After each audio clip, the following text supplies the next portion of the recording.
Hello friends, नमस्कार। I am CA Ved and welcome you on my YouTube channel. जैसा कि आप थंबनेल से देख पा रहे हैं, आज हम बात करेंगे होम लोन इंटरेस्ट और प्रिंसिपल के बारे में। अगर आपने भी कभी हाउस लिया है और उसके ऊपर लोन लिया है तो आपको मालूम ही होगा कि आपको 2 लाख रुपए तक की डिडक्शन जो है इंटरेस्ट की मिल जाती है। और उसके अलावा जो आप प्रिंसिपल अमाउंट की पेमेंट करते हैं या उसके ऊपर कोई रजिस्ट्रेशन चार्जेस, स्टैम्प ड्यूटी पे करते हैं तो उसकी डिडक्शन भी आपको एक डिफरेंट सेक्शन के अंदर मिल जाती है। अब यहाँ मेरा जो वीडियो बनाने का पर्पस है वो ये बताने का नहीं है कि आपको 2 लाख रुपए तक की जो छूट मिलती है वो किस सेक्शन के अंदर मिलती है। यहाँ मैं आपको ये बताऊँगा कि आज इस वीडियो के अंदर कि आपको कौन कौन सी सिचुएशन के अंदर 2 लाख रुपए से ज़्यादा की छूट भी आप क्लेम कर सकते हैं, वो कौन कौन सी सिचुएशन हो सकती हैं।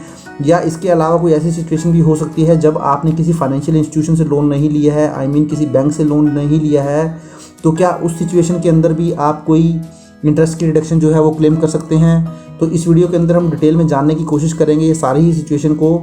तो चलिए इसके लिए हम अपनी वीडियो की तरफ बढ़ते हैं और डिटेल में जानने की कोशिश करते हैं।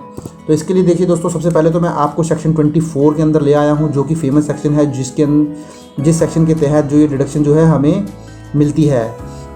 तो इसके लिए सबसे पहले देखिए, मैंने आपको बताया है कि ये जो डिडक्शन है ये अवेलेबल होती है यदि आपने जो लोन लिया है वो स्पेसिफाइड, नॉन स्पेसिफाइड बैंक्स या फिर फ्रेंड्स या रिलेटिव से मिला है। जी हाँ दोस्तों, यही मैं आपको बताने की कोशिश कर रहा था कि अगर आपने लोन स्पेसिफाइड इंस्टीट्यूशंस या नॉन स्पेसिफाइड बैंक्स या फ्रेंड्स या रिलेटिव से भी लिया है, स्पेसिफाइड इंस्टीट्यूशंस के अलावा, मींस बैंक्स के अलावा, तो उस सिचुएशन के अंदर भी दोस्तों आप डिडक्शन जो है वो क्लेम कर सकते हैं सेक्शन 24 के तहत। क्योंकि सेक्शन 24 के अंदर ये कहीं पर भी मेंशन नहीं है कि आपको जो लोन लेना है वो फाइनेंशियल इंस्टीट्यूशन से ही लेना है।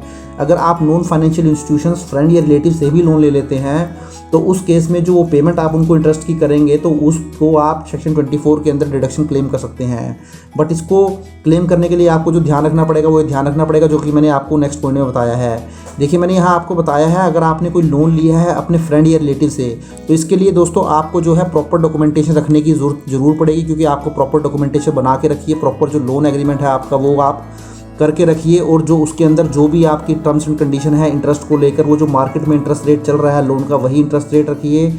और मैं तो आपको ये सजेस्ट करूंगा कि आपका जो केस है वो और स्ट्रॉन्ग हो जाए। अगर कभी आपका स्कूटी में केस लगता है या किसी असेसिंग ऑफिसर या इनकम टैक्स ऑफिसर ने आपसे रिकॉर्ड मांग लिया जाए तो आप क्या करिए, हर महीने जैसे आप बैंक से अगर लोन लेते तो उस केस में आप हर महीने बैंक को एक EMI पे करते बैंकिंग मोड से। तो इसी तरीके से इस लोन एग्रीमेंट के बेस पे, प्रॉपर डॉक्यूमेंटेशन के बेस पे, जो आपने मार्केट इंटरेस्ट रेट मार्केट में चल रहा है उसी के बेस पे आप अपने फ्रेंड या रिलेटिव को भी मंथली बेसिस पे आप या टाइमली बेसिस पे जो है इंटरेस्ट की पेमेंट या EMI की पेमेंट जो है करते रहें, ताकि आपका जो स्ट्रॉन्ग है केस वो एक स्ट्रॉन्ग केस बना रहे। अगर कोई आपको फ्यूचर में कभी भी आपके डॉक्यूमेंटेशन की डिमांड की जाती है या ऑब्जेक्शन उठाया जाता है कि आपने तो इंटरेस्ट की पेमेंट की ही नहीं है, तो ये ध्यान रखिए।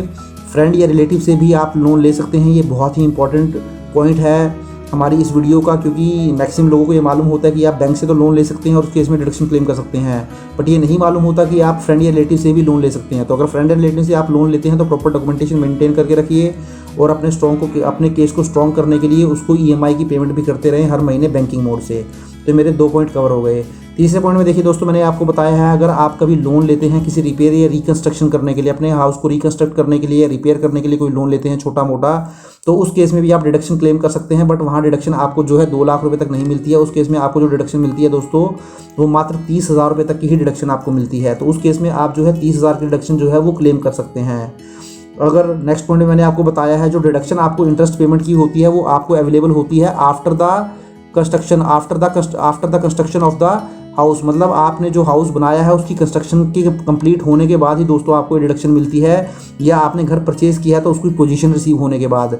तो कहने का मतलब ये है कि जब तक आपका घर कंप्लीट नहीं होगा तब तक आपको डिडक्शन नहीं मिलेगी, उसके बाद ही आपको डिडक्शन मिलनी शुरू होगी। या जब तक आपको अगर घर परचेज़ किया तो उसकी पोजीशन नहीं मिलती है। तो अब क्वेश्चन ये उठता है कि अब आप सपोज करें आपने अप्रैल 2018 में कंस्ट्रक्शन शुरू करी मकान की और आपके जो है लोन की किस्त भी शुरू हो गई, आपको लोन भी अप्रूव हो गया और आपकी EMI भी शुरू हो गई, लेकिन बट आपका जो मकान बना वो 2020 में बना, तो आपको जो इंटरेस्ट की डिडक्शन शुरू होगी मिलनी वो अप्रैल 2020 से शुरू होगी। क्योंकि आपका मकान जो है अप्रैल 2020 से आपको हैंडओवर हुआ है या आपकी कंस्ट्रक्शन कंप्लीट हुई है। बट दोस्तों इसके अंदर एक क्लॉज जो है वो दिया हुआ है कि जो 2018 से लेकर 2020 तक आपने जो इंटरेस्ट की पेमेंट करी, जिसको हम प्री कंस्ट्रक्शन पीरियड बोलते हैं। जो प्री कंस्ट्रक्शन पीरियड के अंदर आपने जो इंटरेस्ट की पेमेंट करी, वो इंटरेस्ट की डिडक्शन भी आपको ज़रूर मिलेगी, वो आपको 5 इक्वल इंस्टॉलमेंट में दे दी जाएगी। तो कहने का मतलब ये है, अगर 2018 से 20 के बीच में सपोज करें आपने 2 लाख रुपए का इंटरेस्ट पे किया, तो 40 हज़ार रुपये अगले 5 सालों में आपको वो डिडक्शन जो है वो मिलती रहेगी 2020 से। बट ये ध्यान रखने की ज़रूरत है आपको, जो प्री कंस्ट्रक्शन पीरियड में जो आपका इंटरेस्ट अमाउंट था और जो 2020 से आपका इंटरेस्ट का अमाउंट शुरू हुआ है, वो दोनों ही मिला के जो इस सेक्शन के अंदर लिमिट बताई गई है 2 लाख रुपए, उससे ज़्यादा की डिडक्शन आपको नहीं मिलने वाली है। तो प्री कंस्ट्रक्शन पीरियड का जो भी इंटरेस्ट होगा वो आपका एक्यूमुलेट होगा और आपको वो अगले 5 इंस्टॉलमेंट में अगले 5 सालों तक वो मिलता रहेगा।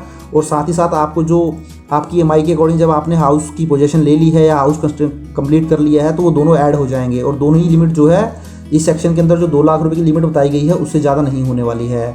तो ये देखिए दोस्तों, सेक्शन 24 से लेके इस के अंदर जो सबसे इंपॉर्टेंट पॉइंट था वो यही पॉइंट था कि आप अपने फ्रेंड या रिलेटिव से भी लोन ले सकते हैं, या प्री कंस्ट्रक्शन पीरियड का जो इंटरेस्ट है वो आपको अगले 5 सालों तक मिलता रहेगा, बशर्ते जो प्री कंस्ट्रक्शन पीरियड का जो इंटरेस्ट है और जो आपका इंटरेस्ट प्री कंस्ट्रक्शन पीरियड के बाद है, दोनों ही मिला के इस सेक्शन के अंदर जो मैक्सिमम लिमिट है उससे ज़्यादा नहीं होने वाला है। तो चलिए अब हम लिमिट देख लेते हैं, सेक्शन 24 के अंदर आपको लिमिट क्या मिलती है। तो देखिए दोस्तों, सेक्शन 24 के अंदर आपको जो लिमिट है इसको मैंने 2 कैटेगरी अंदर डिवाइड कर लिया है। पहली कैटेगरी तो मैंने आपको बताया है कि अगर आपका जो लोन है वो सेल्फ ऑक्युपाइड है। अगर दोस्तों आपका लोन आपका जो हाउस है वो सेल्फ ऑक्युपाइड है, जिस हाउस पे आपने लोन लिया हुआ है वो सेल्फ ऑक्युपाइड है, मींस आप उस घर में खुद रहते हैं, तो उस केस में जो आपको डिडक्शन मिलेगी दोस्तों वो 2 लाख रुपए ही डिडक्शन मिलेगी, 2 लाख रुपए से ज़्यादा की डिडक्शन नहीं मिलेगी। मींस 2 लाख रुपए मैक्सिमम लिमिट है। अगर आपने इंटरेस्ट एक्चुअल में 1.5 लाख ही पे किया होगा या 1 लाख पे किया होगा तो वो मिल जाएगा, या आपने 2 लाख से ज़्यादा पे किया तो वो रेस्ट्रिक्ट हो जाएगा 2 लाख रुपए पे। तो मैक्सिमम जो डिडक्शन मिलेगी अगर आपने उस हाउस पे लोन लिया हुआ और उसमें आप खुद रहते हैं, सेल्फ ऑक्युपाइड है, 2 लाख रुपए तक। अब दूसरी कैटेगरी इसमें बहुत इंपॉर्टेंट है दोस्तों, देखिए दूसरी कैटेगरी क्या कहती है। दूसरी कैटेगरी कहती है जो हाउस आपने जिस हाउस पे आपने लोन लिया था, अगर उस हाउस को आप रेंट पे चढ़ा देते हैं। ये कैसे हो सकता है, सपोज करें आप मुंबई में जॉब करते हैं और आपने दिल्ली में कोई मकान इन्वेस्टमेंट पर्पज से ले लिया है, तो आपने उसको रेंट पे चढ़ा दिया है, तो उस केस में उस हाउस से अगर आपकी रेंटल इनकम जनरेट हो रही है, तो उस केस में दोस्तों उस हाउस के अगेंस्ट जो आपकी इनकम रिसीव हो रही है, उस केस में जो आप इंटरेस्ट पे करेंगे उसके ऊपर किसी भी तरीके की लिमिट नहीं होने वाली है। उस केस में आपको जो है अनलिमिटेड अमाउंट मिल जाएगी। वो 2 लाख से ज़्यादा हो सकती है, 3 लाख, 5 लाख, 10 लाख, 20 लाख, कुछ भी अमाउंट हो सकती है। वो जितना भी आप 1 साल के अंदर इंटरेस्ट की पेमेंट करेंगे वो 2 लाख से ज़्यादा भी होगी, तो वो आप पूरी की पूरी ही इस सेक्शन के अंदर दोस्तों क्लेम कर लेंगे। तो देखिए दोस्तों, ये भी बहुत ही इंपॉर्टेंट है। तो सिंपल सी बात है, सेक्शन 24 के अंदर 2 लाख तक की छूट आपको तब मिलती है जब उस हाउस के अंदर आप खुद रहते हैं, वो सेल्फ ऑक्युपाइड करते हैं जिस हाउस पे आपने लोन लिया है। बट अगर आपने वो हाउस खरीदने के बाद या उसको कंस्ट्रक्ट करवाने के बाद उसमें सेल्फ ऑक्युपाइड नहीं हुए, मतलब खुद नहीं रहे, आपने उसको रेंट पे चढ़ा दिया, उससे रेंटल इनकम जनरेट हो गई, तो उस केस में उस हाउस के अगेंस्ट आप जो है उस पे जो इंटरेस्ट की पेमेंट कर रहे हैं लोन के ऊपर, वो कितनी भी अमाउंट हो सकती है, उस पर फिर वो 2 लाख की कैप नहीं रहेगी, वो अनलिमिटेड अमाउंट हो सकता है। तो ये तो हुई दोस्तों बहुत ही इंपॉर्टेंट सेक्शन 24। अब देखिए दोस्तों, हम आगे बात कर लेते हैं सेक्शन 80EE के बारे में। अब सेक्शन 80EE भी दोस्तों बात करता है इंटरेस्ट ऑन होम लोन की छूट के बारे में। तो सबसे पहले मैंने ये बताया आपको दोस्तों, ये जो सेक्शन था, ये जो इंट्रोड्यूस किया गया था, ये फाइनेंशियल ईयर 19-20 से इंट्रोड्यूस किया गया था। इसका जो बेनिफिट मिलना शुरू हुआ था वो 19-20 से मिलना शुरू हुआ था। अब ये जो सेक्शन है दोस्तों, ये आपको एक एडिशनल डिडक्शन दे देता है इंटरेस्ट पेमेंट की, सब्जेक्ट टू सर्टेन कंडीशन, लेकिन इसके लिए कुछ कंडीशंस आपको फुलफिल करनी पड़ेंगी। एडिशनल डिडक्शन का मतलब ये है कि जो सेक्शन 24 के अंदर मैंने अभी बात की थी दोस्तों आपके साथ, उस सेक्शन 24 के अलावा में जो आपको 2 लाख की मैंने छूट बताई थी, उसके ओवर एंड अबव आपको एक ये डिडक्शन देता है दोस्तों। सपोज करें वहाँ अगर आपको 2 लाख की छूट मिल रही थी तो 1.5 लाख की यहाँ मैक्सिमम आपको छूट मिल जाएगी, तो 3.5 लाख की डिडक्शन आप क्लेम कर सकते हैं। तो देखिए यहाँ मैंने आपको बताया है जो मैक्सिमम डिडक्शन इस सेक्शन के अंदर मिलेगी दोस्तों आपको, वो 1.50 लाख की जो है मैक्सिमम डिडक्शन आप इस सेक्शन के अंदर क्लेम कर सकते हैं। तो सेक्शन 80EE के अंदर ये जो सेक्शन शुरू हुआ था वो 19-20 से शुरू हुआ था। अब इस सेक्शन के अंदर मैक्सिमम 1.5 लाख तक की डिडक्शन आप क्लेम कर सकते हैं। जो 2 लाख की आप सेक्शन 24 के अंदर लेते हैं, उसके अलावा 1.5 लाख की डिडक्शन इसके अंदर ले सकते हैं, बट आपको इसके लिए कुछ कंडीशन फुलफिल करनी पड़ेंगी। तो चलिए वो कंडीशन एक बार हम देख लेते हैं, वो कंडीशन क्या होती हैं। तो सेक्शन 80EE के अंदर देखिए दोस्तों कुछ कंडीशन बताई गई हैं, वो कंडीशन हम एक एक करके देख लेते हैं। तो सेक्शन 80EE के अंदर जो 1.5 लाख तक का बेनिफिट है आपको तभी मिलेगा जब ये सारी कंडीशन आप फुलफिल कर देंगे। तो सबसे पहली कंडीशन तो इसकी यही है कि दोस्तों जो स्टैंप ड्यूटी आपने जो हाउस खरीद है, रेजिडेंशियल प्रॉपर्टी जो परचेज़ की है, उसकी जो स्टैम्प ड्यूटी वैल्यू है वो 45 लाख रुपए से ज़्यादा की नहीं होनी चाहिए। मीन्स आपकी जो हाउस की मैक्सिमम वैल्यू है वो 45 लाख रुपए हो सकती है, इससे ज़्यादा नहीं होनी चाहिए। अगर इससे ज़्यादा की होगी तो इस सेक्शन के अंदर आपको रिडक्शन नहीं मिलेगी। दूसरा यहाँ पे ये भी कंडीशन है कि ये जो लोन लिया गया हो ये फाइनेंशियल इंस्टीट्यूशन से ही लिया गया हो। देखिए दोस्तों, यहाँ पर ये डिफरेंस है। सेक्शन 24 के अंदर तो हमने देखा था कि अगर आप फ्रेंड या रिलेटिव से भी लोन ले लेते हैं तो आपको इंटरेस्ट की छूट मिल जाती है, बट यहाँ पर आप फ्रेंड या रिलेटिव से लोन नहीं ले सकते हैं, यहाँ फाइनेंशियल इंस्टीट्यूशन से मीन्स बैंक वगैरह से ही लोन होना चाहिए। दूसरा, और जो आपने ये जो लोन लिया है यहाँ पर ये जो लोन सैंक्शन होना चाहिए वो 1 अप्रैल 2019 से लेकर 31 मार्च 2022 के बीच में ही ये लोन सैंक्शन हुआ हो, ये भी एक कंडीशन है। मीन्स 19, 20, 21, 22 इन 4 सालों के बीच में ये लोन आपका सैंक्शन हुआ हो। और चौथा ये बताया गया जो इंडिविजुअल है must not be claimant of the deduction date come in section 80EE। मतलब एक जो सेक्शन है दोस्तों 80EE करके एक सेक्शन है दोस्तों। सेक्शन 80EE जो है, सेक्शन 80EE के अंदर दोस्तों आपको क्या होता है 50,000 रुपये तक की छूट मिल जाती है। वहाँ पर ये होता है कि 2016-17 में आपने कोई लोन लिया हो, आपके पास एक हाउस हो, वो एक अलग सेक्शन है, सेक्शन 80EE। तो ये बताया गया है यहाँ पे कि आप सेक्शन 80EE के अंदर ऑलरेडी 50,000 तक की डिडक्शन क्लेम ना कर रहे हैं, क्योंकि सेक्शन 80EE के अंदर दोस्तों जो आपको छूट मिलती है वो मैक्सिमम 50,000 तक की मिलती है। तो इस सेक्शन के अंदर यही बताया गया है अगर सेक्शन 80EE के अंदर आप बेनिफिट लेना चाहते हैं तो आप ऑलरेडी ही सेक्शन 80EE के अंदर बेनिफिट ना ले रहे हो। अगर उसमें ऑलरेडी आप बेनिफिट ले रहे होंगे, क्योंकि इस सेक्शन के अंदर भी आपको जो सेक्शन 24 के अंदर हमने डिस्कस किया था 2 लाख की छूट है, उसके अलावा 50,000 की डिडक्शन आप एक्स्ट्रा और ले सकते हैं। अगर आप ऑलरेडी ये डिडक्शन क्लेम कर रहे होंगे तो उस केस में आपको 80EE की डिडक्शन नहीं मिलेगी। और फाइनली ये बताया है कि इसमें लास्ट में फर्स्ट टाइम होम बायर होना चाहिए। मीन्स जो एसएससी ये डिडक्शन क्लेम करेगा वो फर्स्ट टाइम होम बायर होना चाहिए, उसका ये पहली हाउस प्रॉपर्टी ही होनी चाहिए। इससे पहले उसके जिस तारीख को उसने लोन सेक्शन कराया उससे पहले उसके पास किसी भी तरीके की रेजिडेंशियल प्रॉपर्टी नहीं होनी चाहिए। मीन्स वो फर्स्ट टाइम अपना हाउस जो है वो परचेज़ कर रहा हो, तभी उसको ये डिडक्शन 80EE के अंदर मिलेगी। तो दोस्तों देखिए, सेक्शन 80EE के अंदर अगर आप एक्स्ट्रा 1.5 लाख का बेनिफिट लेना चाहते हैं तो ये 5-6 कंडीशन मैंने आपको बता दी हैं, ये सारी कंडीशन सेटिस्फाई होनी चाहिए, तभी आप 80EE के अंदर बेनिफिट ले पाएंगे। तो चलिए एक एग्जांपल से इसको समझ लेते हैं। तो देखिए इस एग्जांपल मैंने आपको यही बताया, जैसे कि मैंने आपको बताया था सेक्शन 80EE के अंदर आप 1.5 लाख तक की डिडक्शन ले सकते हैं मैक्सिमम।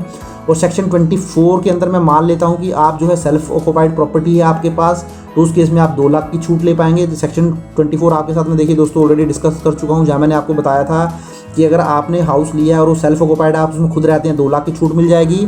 अदरवाइज़ कोई लिमिट नहीं है इसके ऊपर, आप कितनी भी छूट ले सकते हैं। तो मैं यहाँ ये मान के चल रहा हूँ कि जो आपने दोस्तों यहाँ पर हाउस लिया है वो जो है यहाँ पर जो हाउस आपने लिया है दोस्तों सेक्शन 24 के अंदर वो आपका जो है दोस्तों सेल्फ ऑक्यूपाइड हाउस है। तो इस केस में सेक्शन 24 के अंदर मैक्सिमम आपको 2 लाख रुपए तक की छूट मिल जाएगी। तो यहाँ मैंने एक एग्जांपल ले लिया है मिस्टर एक्स का। जब मिस्टर एक्स ने जो है HDFC बैंक से लोन लिया था और उन्होंने जो टोटल इंटरेस्ट पे किया है फाइनेंशियल ईयर 21-22 में दोस्तों वो 3 लाख रुपये का इंटरेस्ट पे किया है। तो अब देख लेते हैं आपको किस तरीके से छूट मिलेगी मिस्टर एक्स को। अब देखिए दोस्तों, सबसे पहले तो सेक्शन 24 के अंदर आपको जो है 2 लाख रुपए तक की छूट मिल जाएगी। वहाँ पर जो मैक्सिमम लिमिट है, अगर सेल्फ ऑक्यूपाइड प्रॉपर्टी आपकी, मैं मान के चल रहा हूँ कि सेल्फ ऑक्यूपाइड प्रॉपर्टी 2 लाख वहाँ क्लेम कर लेंगे आप। अब जो है सेक्शन 80EE के अंदर आप मैक्सिमम 1.5 लाख तक क्लेम कर सकते हैं।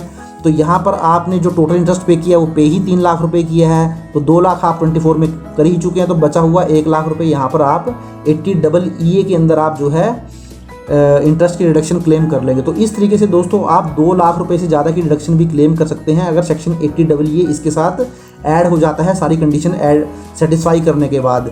या फिर दूसरी सिचुएशन हो सकती है सेक्शन 24 के अंदर ही अगर आपने जो लोन लिया था वो सेल्फ ऑक्यूपाइड आप नहीं थे, उसमें आप नहीं रह रहे थे, तो उस केस में आपने वो रेंट पे चढ़ाया हुआ था और रेंटल इनकम आपकी आ रही थी, तो उस केस में वो भी 2 लाख रुपए से ज़्यादा की छूट आप उस केस में ले सकते हैं।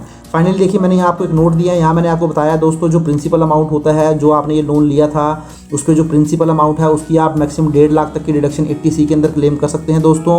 और सिमिलरली जो आपके रजिस्ट्रेशन चार्जेस हैं, जो भी रजिस्ट्री वगैरह आपने कराई हैं, वो 1 ईयर में आप मैक्सिमम 1.5 लाख तक की डिडक्शन उसकी भी ले सकते हैं। जो रजिस्ट्रेशन चार्जेस हैं दोस्तों ये तो आप एक ही टाइम पे करेंगे, तो ये 1 टाइम आपको मैक्सिमम 1.5 लाख तक की डिडक्शन 80C के अंदर मिल जाएगी। और इसके अलावा प्रिंसिपल अमाउंट तो आपको हर साल ही मिलता रहेगा, वो 80C के अंदर मैक्सिमम 1.5 लाख तक की लिमिट रहेगी। तो देखिए दोस्तों, यहाँ पर मैंने आपके साथ जो होम लोन से रिलेटेड जो सेक्शन थे जहाँ पर आप 2 लाख से ज़्यादा की छूट को क्लेम कर सकते हैं, वो मैंने सारी सिचुएशन आपके साथ डिस्कस कर ली हैं। तो आशा करता हूँ दोस्तों वीडियो आपको अच्छा लगा होगा। अगर वीडियो अच्छा लगा है तो मेरे चैनल को लाइक, शेयर और सब्सक्राइब जरूर कर दीजिए। Thank you very much, have a nice day, take care.